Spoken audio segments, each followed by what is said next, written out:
diangkat menjadi rasul. Siapa yang angkat? Gubernur atau ketua dari rumah wanita? Oleh Allah yang kuasa. Allah itu siapa, Mak? Pencipta alam semesta. Itu lagu ibu-ibu dulu mengajarkan sejarah Nabi. Sekarang apa lagu-lagunya ibu-ibu? Modern mereka, sarjana, istri pejabat, tapi tidak tahu sejarah Nabi. Apa lagunya ibu-ibu sekarang? Yuk, yuk ayo. Yuk ayo, yuk, yuk ayo. Apa itu ayo, ayo? Ayo apa? Ayo apa? Putar ke kiri, nona. Putarlah ke kanan. Beleng-beleng. Apa itu? Apa gunanya itu lagu-lagumu itu? Putar ke kiri, putar ke kanan. Apa? Katanya majelis taklim, tapi lagunya tidak mendidik. Sudah 3 tahun majelis taklim, seragamnya 4. Olahraga depannya lakinya orang. Dia di depan sebajunya sempit. Bapak-bapak di belakang, di depan ibu-ibu 1. Bapak-bapak di belakang 2. Ini kelakuan majelis taklim ini begini. Ketawa ibu-ibu karena ibu begitu toh. Kalau 17-an apa lagu-lagu seperti itu? Mesti dari kecil sejarah Nabi kita ceritakan. Itu dulu ibu saya kepada saya. Sekarang kepada anak saya bikinkan lagu supaya dia tahu anak Nabi. Anak saya namanya Cek, saya ajari. Cek, nah nyanyi nak. Anak-anak Nabi ada 7 orang, 3 laki-laki, 4 perempuan. Pertama Qasim, Abdullah, Ibrahim, Zainab, Ruqayyah, Ummu Kalsum, Fatimah. Aduknya bernama Siti Aminah. Ayahnya bernama Abdullah, kakeknya bernama Abdul Muthalib, pamannya bernama Abu Thalib. Ibu baru tahu toh 7 anak Nabi? Ya. Berapa laki-laki? 3. Berapa perempuan? Anak pertama? Qasim. Coba. Ini dari sini kita tahu lagu. Maka ibu harus pandai-pandai mendidik anak, memperkenalkan sejarah Nabi supaya mereka cinta kepada Nabi. Maka ini tujuannya maulid. Bukan kita mau bidah-bidah. Sekarang ada juga baru belajar agama 2 bulan. Itu pun melalui YouTube. Seolah-olah dialah menjadi panitia hari kiamat. Ini maulid bid'ah. Tidak ada pada zaman Nabi, tidak ada pada zaman sahabat, pada tabi'in, tidak ada semua itu. Saya bilang, bos, memang tidak ada pada zaman Nabi, tidak ada pada zaman sahabat. Kenapa? Mereka hidup sesama dengan Nabi, mereka lihat Nabi, segar ikatan mereka soal Nabi, mereka tahu sejarah Nabi, jadi tidak perlu dituturkan. Sekarang kita sudah 1400 tahun yang lalu, banyak umat Islam, la ilaha illallah, Muhammad Rasulullah, tapi dia tidak tahu siapa anaknya Nabi. Maka perlu kembali diingatkan. Jadi kalau orang mau maulid, hargai.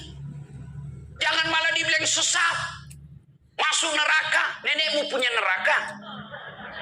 Yang paling enak, yang tidak mau maulid silahkan. Tidak usah. Yang maulid silahkan. Yang maulid ini jangan kau tuduh mereka sesat.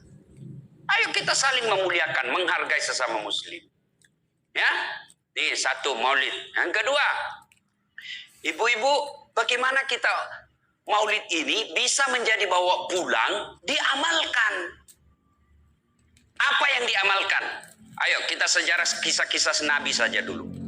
Ya, paling gampang sudah. Berapa istri Nabi? Berapa? Ini ibu biar tahu, tidak mau duga dia jawab ini. Berapa? 11. Coba lihat. Istri pertama namanya Khadijah. Tua berapa tahun? 15 tahun lebih senior dari Nabi. Sebelum menikah dengan Nabi, beliau paling kaya di Mekah. Paling kaya di Mekah. Menikah dengan siapa? Muhammad bin Abdullah. Pegawainya waktu itu, karyawannya. Lalu Khadijah selalu cerita-cerita kelebihan Muhammad kepada asistennya. Namanya Nafisah. asistennya, dia selalu cerita, ini Muhammad baik, jujur, kinerjanya bagus, disiplin, sopan ngomong, nguntung juga baik. Nafisa paham, oh bunda ini senang sama Nabi Muhammad. Waktu itu belum jadi Nabi. Akhirnya apa? Nafisa jadi tim sukses. Tapi bukan tim sukses pilkada. Disuruh bikin baleho 10, cuma 5 dia bikin, hilang 5. Ya kan? Ini Nafisa datang kepada Muhammad.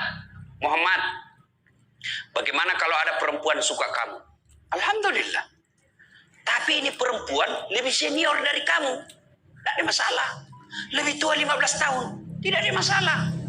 Tapi dia sudah 2 kali janda. Tidak jadi masalah. Tapi dia bosmu. Tidak jadi masalah. Yang jadi masalah, benar tidak dia senang sama saya? Kata Nafisa, tenang mas bro. Saya punya urusan. Jangan lagi cari dah hadis mas bro. Tidak ada. Lalu datanglah Nafisa kepada Khadijah. Bunda, bagaimana menurut bunda kalau ada laki-laki senang bunda? Alhamdulillah, terbuka jodoh. Tapi ini lebih muda dari bunda. Tidak jadi masalah. Lebih muda 15 tahun. Tidak jadi masalah. Tapi dia anak buahnya. Tidak jadi masalah. Yang jadi masalah, benar tidak dia senang sama saya? Kata Nafisa, tenang bunda, saya punya urusan. Ini namanya tim sukses yang tidak mempermalukan kedua belah pihak. Coba kalau Nafisa mau memanfaatkan situasi, maka dia datang kepada Muhammad. Muhammad, dia suka kok bos. Tenang aja, ambil semua hartanya. Dia terlalu senang sama kamu. Nafisa kan tidak. Berarti ibu-ibu jaga perasaan orang, jaga harga diri orang, jangan permalukan orang meskipun ibu tahu ada aib dalam dirinya. Ini penyakitnya ibu-ibu. Apa? Tukang gosip. Ini duduk begini damai tapi gersang. Oh coba lihat siapa duluan pulang, dia jadi berjauh. Jadi ini gini Pak Gubernur itu dia duduk itu, dia nggak cerita tapi apa? Dia mulutnya nggak ngomong tapi bibirnya dong. Memang fitrahnya. Apa begitu orang sini? Bukan cuma di sini. Orang Amerika juga tukang gosip perempuannya. Fitrahnya. Maka Nabi katakan kalau perempuan mau selamat, jaga mulutnya, aman dia masuk surga. Cuma kan gampang sekali kita gosip. Lewat teman kita. Apa? Nggak serasi kudungnya sama roknya. Dia bilang iya. Lipstiknya palsu. Kenapa kau tahu? Melengket di giginya. Semua mau diurus. Iya kan? Ini penyakit kita. Semua mau diurus. Ustadz aja dia gosip. Itu juga bajunya waktu di YouTube. Saya dengar tadi dilewat. Saya dengar. Itu juga bajunya waktu di YouTube. Astagfirullah. Inilah penyakit ibu-ibu. Ibu. Mau gampang masuk surga? Ketika Nabi Isra Mi'raj kan dibawa jalan-jalan masuk surga. Subhanallah. Alhamdulillah. Banyak perempuan dalam surga. Begitu Nabi dibawa lihat neraka. Nauzubillah min zalik. Ya Allah ampuni hambamu. Ya Allah ampuni umatku. Ya Allah. Kenapa? Perempuan ternyata lebih banyak dalam neraka. Ditanya kenapa bisa begitu? Ada 2 kelemahan perempuan. 1, tidak mampu menjaga suaminya. Tidak mampu mengurus suaminya. Dan yang kedua tidak mampu menjaga lisannya. Jadi kalau ibu mampu menjaga lisan, aman. Itulah gunanya masker. Supaya ibu semua mau diurusin. Iya kan penyakit kita. Ya, Bu. Maka bertanyalah ibu-ibu di Makassar. Ustadz yang saya cerita ini kan benar. Memang begitu sifatnya Ustadz. Itulah benarnya namanya ghibah. Tidak boleh kita cerita kejelekan orang. Kalau dia salah yang ibu cerita namanya fitnah. Tidak ada jalan. Ayuhibbu ahadukum kata Allah. Sukakah kamu memakan bangkai sesamamu manusia? Maka berhenti cerita kejelekan orang. Jadi gimana solusinya Ustaz? Ketika datang orang cerita. Bu katanya Nauzubillah min zalik. Kita berlindung kepada Allah dari keburukan itu, Bu. Belum tentu suami kita lebih baik dari dia. Berhenti itu. Cuma kan enggak kita. Memang. Enggak tahu persoalan. Biar enggak tahu persoalan. Ikut campur. Ibu kalau suka ikut campur bikin urusannya ibu, nanti takdirnya seperti tauge. Tahu tauge? Tahu tauge? Coba lihat tauge, Bu. Kita bikin soto Banjar, ada. Pecel, sayur, lemper, ada. Ada tuh kalau di Makassar ada lemper. Ayo, maka karena dia selalu ikut campur, Allah takdirkan semua tauge bengkok. Dan yang lurus toh? Maka kalau ada ibu-ibu majelis begini kumpul, teriaki saja, pagi-pagi toge nih ya. Ini penyakit perempuan. Maka ini gunanya kita peringati maulid supaya ibu-ibu pulang berhenti cerita kejelekan orang. Tidak ada gunanya, menghabiskan amal-amal kita. Nabi pernah kumpul para sahabat dan bertanya, "Atadruna manil muflis?" Saudara-saudara sekalian, kau tahu siapa yang bangkrut nanti di akhirat? Mereka tidak sholat ya Rasul, dia sholat. Yang tidak puasa ya Rasul, dia puasa.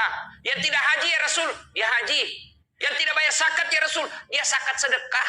Kalau begitu siapa yang bangkrut ya Rasul? Jarusu wa khati'ur rahim. Tetangga yang jahat sama tetangganya dan yang suka memutuskan tali persaudaraan. Dan salah satu jahat sama tetangga dan memutuskan tali persaudaraan adalah mereka suka menceritakan kejelekan orang. Adakah orang yang senang dicerita kejelekannya? Ada? Ada? Ada, Ibu? Lalu untuk apa kita cerita orang? Rajin betul istrinya majelis taklim. Baik betul itu istrinya, tapi kasihan suaminya selingkuh kiri kanan. Lalu apa untungnya Ibu cerita? Ibu? Hei. Hei. Nah, satu, pulang pengajian, tinggalkan gosip. Dua, Rasulullah setelah menikah dengan Khadijah, usia 40 tahun, Nabi dilantik menjadi Rasul. Pulanglah beliau, 3 hari 3 malam di atas Gua Hira. Pulang menggigil. Dia ketuk pintu. Masuklah Nabi, kedinginan. Lalu Nabi berkata, istriku selimuti saya kedinginan. Kira-kira kalau ibu-ibu, apa jawaban ibu? 3 hari 3 malam suami tidak ada kabar. Di WhatsApp tidak dibaca. Di telepon di reject. Tiba-tiba datang kedinginan, Bu. Selimuti saya, Bu. Apa jawaban ibu? Apa ibu selimuti? Enggak, diinterogasinya suaminya. Mana HP-mu? Dari mana kau ini kedinginan? Iya toh? Tapi Khadijah tidak. Khadijah tidak pernah sangka buruk kepada suaminya. Apa kata Khadijah? Sami'na wa ata'na. Hikmah yang kedua buat ibu-ibu, sangka baiklah kepada suami. Demi Allah, tidak ada kebahagiaan rumah tangga yang dipenuhi dengan sangka buruk. Ibu mau bahagia dengan suami? Mau? Hilangkan sakwa sangka, hilangkan sangka buruk. Telepon suami tidak dijawab pagi-pagi, sangka baik. Oh, berarti suami saya lagi sholat duha. 1 jam kemudian ditelepon, belum dijawab juga. Oh, berarti suamiku lagi meeting dengan gubernur. Telepon lagi siang-siang tidak jawab. Oh, berarti suamiku lagi sholat berjamaah di masjid. Sore ditelepon tidak dijawab-jawab. Oh, berarti suamiku dia lupa handphonenya. Tiba-tiba sore masuk WhatsApp teman kita. Saya lihat suamimu bonceng cewek, cantik betul. Oh, berarti suami saya lagi nge-grade. Tenang perasaan. Ibu-ibu, demi Allah, tidak ada kebahagiaan orang yang selalu sangka buruk. Suami enak-enak kerja, hanya tidak dijawab telepon, ibu tidak bisa tenang di rumah. Sangka baik. Orang yang sangka baik, rumah tangganya pasti tidak bisa bahagia. Saya kasih contoh. Kasih contoh, Ibu. Suami istri 7 tahun tidak punya anak. Di tahun ke-8 dia pergi ke ahli kandungan, periksa istrinya. Wih, alhamdulillah, kata dokter, ibu sudah terlambat 2 bulan. Senang betul. Dia teleponlah suaminya, Pak, alhamdulillah hasil pemeriksaan saya sudah terlambat 2 bulan. Tapi Pak, jangan cerita-cerita dulu ya. Malu kita nanti kalau tidak jadi lagi. Oke Bu, ini rahasia berdua. Jangan cerita ke siapa-siapa. Setuju Bu ya? Setuju Pak. Oke. Beberapa hari kemudian datang petugas PLN. Assalamualaikum. Kata ibunya, Waalaikumsalam. Siapa ya? Saya Bu, saya siapa? Petugas PLN. Oh kenapa Pak? Ibu terlambat 2 bulan. Kenapa dia bisa tahu saya terlambat 2 bulan? Wah, dia mulai curiga sama suaminya. Pasti kelakuannya lagi nih si gendut ini. Kan suaminya gendut, pasti kelakuannya ini si gendut ini. Pulang suaminya capek, di jalan macet, kehujanan, baru buka pintu. Memang kau pembohong gendut. Apalagi ini pembohong, orang capek, pembohong gendut. Apa? Kenapa itu PLN tahu saya terlambat 2 bulan? Pasti kau yang cerita. Bukan saya. Kenapa? Wah, suaminya juga marah digendut-gendutin. Dia datang ke PLN. Ada apa kau tahu istriku terlambat 2 bulan? Dia bilang ini ada catatannya Pak. Kau hapus ini. Ya boleh Pak, tapi Bapak bayar dulu. Kalau saya tidak mau bayar, ya terpaksa punyanya Bapak diputus. Kalau punya aku diputus, apa dia pakai istri saya di rumah? Dia terpaksa pakai lilin.